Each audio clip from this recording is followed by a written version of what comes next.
நடக்கக்கூடியவர்களுடைய நியாயங்கள் புரிய முடியாமல் போறதுக்கான பிரதானமான காரணம் எதா இருக்குது? உணர்வு ரீதியான விஷயம்.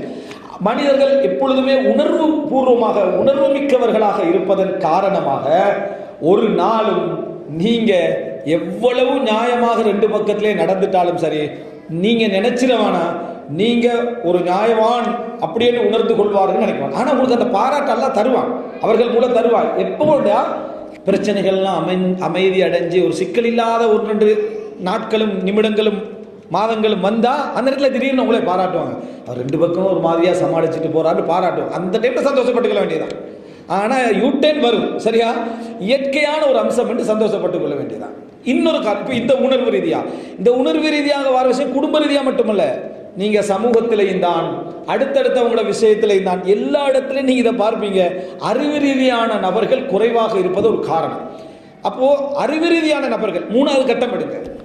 அறிவு ரீதியான நபர்களாக இருக்கிறாங்க, அறிவு ரீதியாக உங்களுடைய நியாயங்களை சிந்திக்கக்கூடியவர்களாக இருக்கிறாங்கன்னு வைங்களேன்.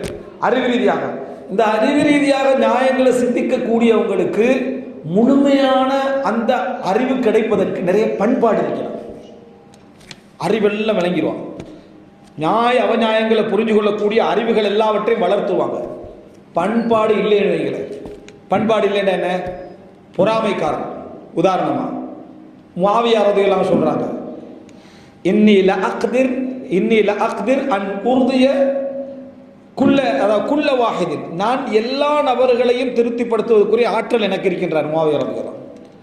இல்லா ஹாசித நிஅமா, ஒரு நிஅமத்தில் பொறாமைப்படுகின்றவனை தவிர. அவனை திருப்திப்படுத்துறா ஜவாலுஹா, இந்த நியமத்தில்லாம் போனா தான் அவன் என்ன செய்வான்? திருப்திப்படுவான். உங்களில் ஒரு பொறாமைப்பட்டான் வைங்களேன், அவன் பொறாமைப்பட்டுட்டான்டா, அவன்கிட்ட நீங்க எவ்வளவு அறிவு வளர்ந்திருந்தாலும் சரி, அவன் உணர்வு பூர்வமானவனாக இல்லாம அறிவை முற்படுத்தக்கூடியவனாக இருந்தாலும் அவன்கிட்ட நீங்க நியாயத்தை எதிர்பார்க்க இயலாது. 5 நேரம் தொழக்கூடியவராக இருப்பார், எல்லாம் இருக்கும், எல்லாம் இருந்தாலும் இந்த ஹசது வந்துட்டுன்னு வைங்களேன். இந்த ஹசது வந்துட்டு சொன்னா அவன்கிட்ட உனக்கு நீங்க அந்த ஹாசிதை கண்டுபிடிக்கல, பொறாமைக்காரனை கண்டுபிடிக்கிறதெல்லாம் என்னது மிச்சம் கஷ்டமாக இருக்கும். ஒரு 10 வருஷத்துக்கு போறது இவன் தான் மெயின் பொறாமைக்காரனா இருந்திக்கிறான் விளங்குறது கஷ்டமாயிடும். ஸோ அவனை நீங்க திருப்திப்படுத்துறது கஷ்டமாகவே இருக்கும். பல இடங்களில் நீங்க நியாயங்களை சொல்லியிருப்பீங்க, இதுதான் பிரச்சனைக்கு காரணமாயிடுச்சு, இல்லை உன்னிட்ட தான் நான் ஒரு பிழையை பார்க்குறேன், நீங்க உங்களை குற்றவாளியாக்கி நீங்க ஒரு குற்ற உணர்வோட தெரிவிங்க. 10வது வருஷம் தான் வழங்கி இவன் பொறாமக்காரனா இருந்திக்கிறான் விஷயம், அதுக்கப்புறம் 10 வருஷம் போய் இவனை திருப்திப்படுத்துறது மிகவும் கஷ்டம் என்றார். ஏன்னா முஆவியா ரலியல்லாஹு அவர்கள் என்ற அளவுக்கு தனக்கு கீழுள்ள மக்களை திருப்திப்படுத்துற விஷயத்துல மிகவும் முயற்சிகளை எடுத்தாங்க.